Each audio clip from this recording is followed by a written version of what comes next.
Kamusta mga kabsat? Nabandog na naman kami ni Boss Madam. Anong oras na ngayon, Boss Madam? 10 na, no? 10 na ng gabi. Ayun, order na lang. Ang sidaon namin, pritong tilapia. Ano yung isda sa ano? Isda? Lamos. Lamos? Pritong tilapia lamos. Lamos. Pritong lamos na tilapia. Tapos ano ba to? Bulalo. Bulalo. Beef.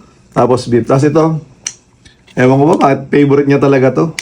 Lumpia. Ayan. Paano papayat? Hindi naman nagda-diet. Madi mag-diet. Tama ba? Madi? Madiag diet. Madi ag-diet.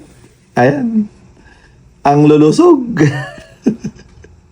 Anong bago mong word? Isda.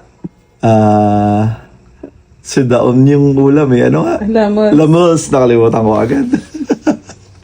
Lamos. Yan ang bago nating word ngayon. Lamos.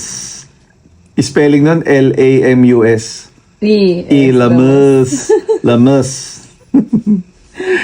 Bye-bye.